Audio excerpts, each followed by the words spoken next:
Atos, capítulo 19.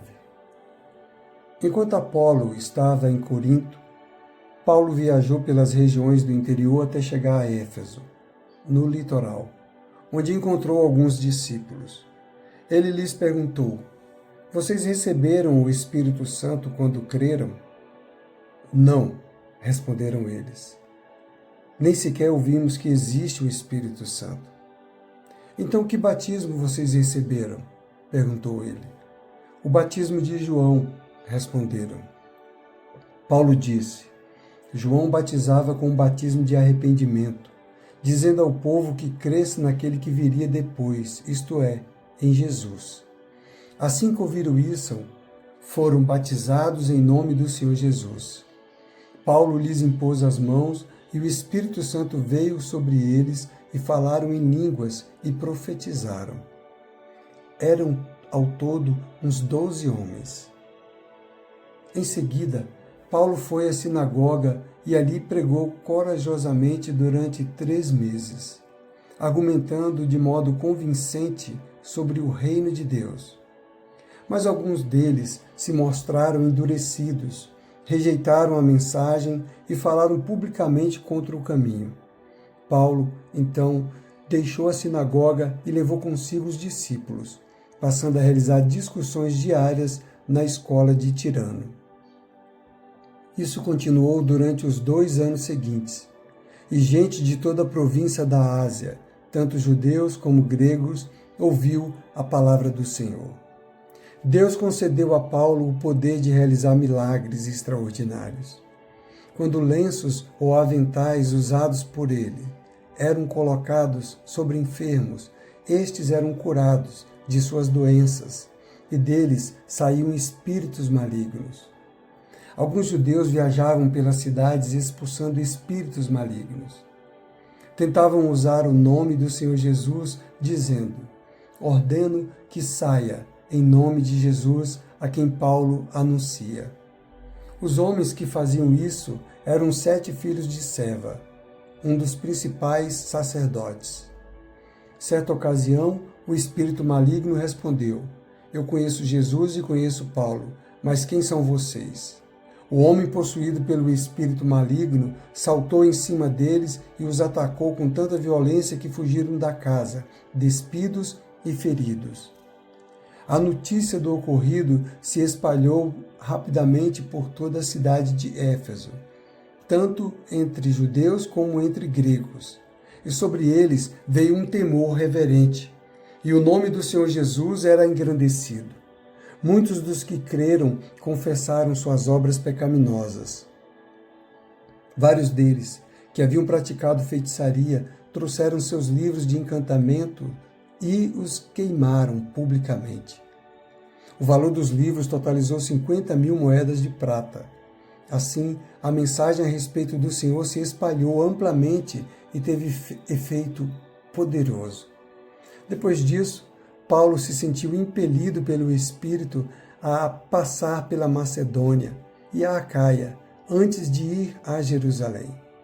E de lá, devo prosseguir para Roma, disse ele.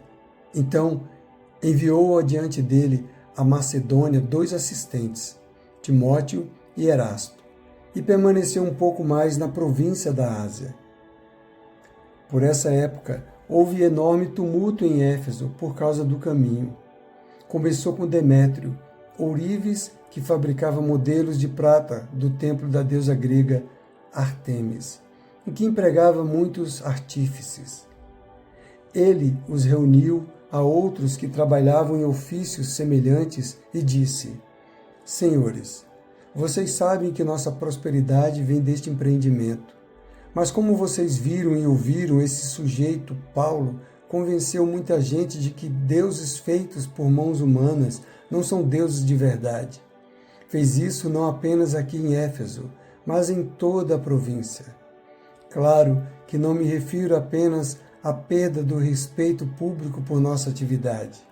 Também me preocupa que o templo da grande deusa Ártemis perca sua influência e que esta deusa magnífica, adorada em toda a província da Ásia e ao redor do mundo, seja destituída de seu grande prestígio."